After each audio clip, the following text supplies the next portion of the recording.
What's up, guys? HockeyTikTockey is back with a second episode, number 2 of the all-new podcast.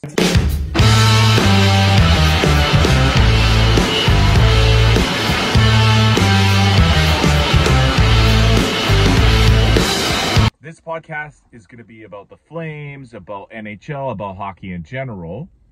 And yeah, it's episode number 2. Last night, I watched the Flames game that was played in Calgary. It was a huge win. I think it was like 6-1 or something like that. And the Flames game that was playing in Edmonton over in Rogers Arena or whatever it's called, they also won that one 6-2.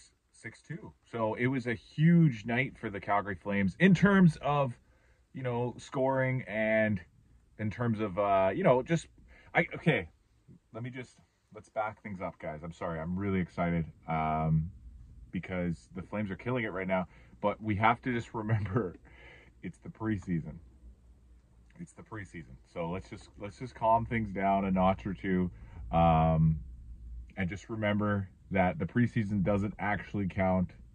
So I know a bunch of Oilers fans are probably going to come on here and they're probably going to say, yeah, it doesn't matter. We lost, blah, blah, blah. It doesn't matter because regular season, we'll see what happens. I know they're going to come on here and I know everybody's going to say that. But guys, my Flames fans that watch this, guys, you got to understand, guys, there's reason for optimism right now. There's reason to be optimistic about this team. I made an episode of this podcast yesterday, and one thing I mentioned that was sort of still really important to the team moving forward is the performance of Jonathan Huberdeau. He's been underwhelming the last couple of seasons playing in Calgary compared to what he was back when he played for Florida. And we need to see him kind of resurge his career. We need to see him come back and play the way that he was back when he played in Florida. So last night, I think he had like 3 or 4 points, at least 3 assists. I don't have the stats right off the top of my head, guys. I just was following along last night, and I decided that I would want to update how I feel about the team. My optimism is extremely high right now, guys. It's only been 2 days since the preseason started, and the Flames are 3-0. They're outscoring their opponents by wide margins. But the main thing about it was Jonathan Huberdeau getting 3 points. Why is that so important? Why is that such a big deal? Well, it's because we need him to be the superstar that he's shown to be in the past, guys.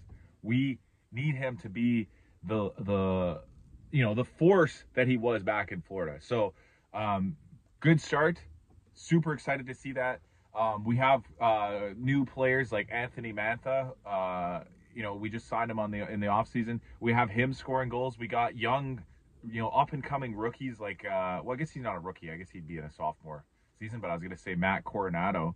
He scored again, and he scored in the first preseason game as well. He was scoring in the Young Stars Classic in Penticton. So all these things are starting to come together, guys. It looks like it could be a really good season for the Calgary Flames. Oh, how about Yegor Sharangovich? 2 goals on the night for him as well. Connor Zary, another sophomore, scoring 2 goals on the night. We've got a bunch of pieces coming together, guys. We've got a bunch of young, guys with something to prove this year. So I know, guys, it's only been 2 games. It's only the preseason. None of this actually matters, but you can't look at these results and not get a little excited. You can't look at these results and not feel a little bit of optimism. The main thing that we have to kind of understand right now is that all of these games, even if they don't count for anything, even if they're not part of the true, NHL regular season, is all of our players can learn a little bit from this. Maybe they can refine their skills. They can get a little bit of confidence going into the year. So I am pumped for it, guys. I'm not gonna lie, guys. I'm all in. I'm ready to cheer on this team and see their journey. I know it's not going to be easy, guys. I'm not planning the Stanley Cup parade like some people might be already, but I practically am. I practically am. No, I'm just kidding. I'm just kind of excited about it, though. I'm just kind of excited, and I was really happy to see the result last night, and I can't wait to see what's going to happen in the regular season, guys. I think that the Flames could surprise some teams. I think that they could be the type of, it could be the type of season that really opens some eyes for some people. With that being said, I don't think that the management, like, you know, Craig Conroy, I don't think he should alter the path that he's already chosen to take with this team. So what do I mean by that? Well, you know, he started trading away a lot of veterans, a lot of guys who, you know, didn't want to re-sign, a lot of guys who were looking to go in a different direction, were kind of hoping the team would be going, you know, deeper into the playoffs and that sort of thing. He traded all those guys away earlier in his tenure since he took over as the general manager, and he's been kind of stockpiling draft picks and young prospects, and we're in the position now where we have a ton of up-and-comers, a ton of potential, and that potential has not been reached or released yet. So if the Flames decide this year that they're going to be good and they decide that they want to push for a playoff spot, I don't think that Craig Conroy should alter his plan, though. He should stay the course and keep stockpiling picks, keep bringing in young talent, because if he tries to alter the rebuild plan too early, it could end up hurting the team in the long term. And I'll give you guys a really good example. For those of you that don't remember, 10 years ago, back in 2014, 2015, the Flames did surprise a lot of people. They ended up making the playoffs pretty much a year or two earlier than what a lot of people expected in terms of their rebuilding plan. They had some young up-and-comers like Sean Monahan. They had a young Sam Bennett, and they had, rest in peace, the late, great Johnny Gaudreau playing, you know, all around that time. I don't know if Bennett was playing, though. I might have my facts wrong on this, but either way, they were a young and up-and-coming team, and they ended up making the playoffs that year. The very next season, they started altering their plan. So they started trading away first-round draft picks, you know, signing guys that were older, veterans, trying to, you know, continue that push. And I think it derailed them a little bit. It ended up kind of just sticking them in the middle of the pack for many years instead of building around that core. So we've got a lot of young, talented players right now that I think could be part of our core.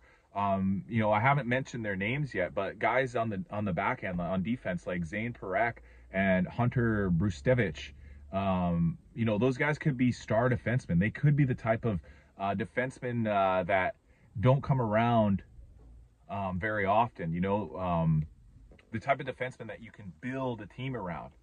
And they're very young. These guys are like 20 years old. So stay the course for the next 5, 6, 7 years. And then by then, the Flames could be a powerhouse team. They could be one of the best teams in the league if they stay the course. So I'm really happy with the progress so far. I'm super happy with the two big wins last night over Edmonton, our you know, most hated rival, our biggest enemy in terms of the NHL. So of course I'm going to be excited. Of course I'm going to be happy for the team, guys. Of course I love watching the guys get a win like that. You know, of course I love beating Edmonton. Of course. But let's tone it back down a little bit, and let's not get too excited, because it was just the preseason. You know, of course we have to understand that. So anyways, that's just my my update for today.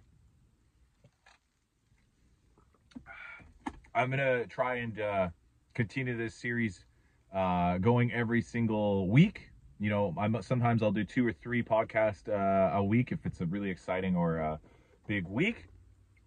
If you enjoy just like hearing a little bit about hockey, talking a little bit of hockey, you know, comment on the video and ask me some questions or concerns or whatever, and like and subscribe. Thanks, guys. Bye-bye.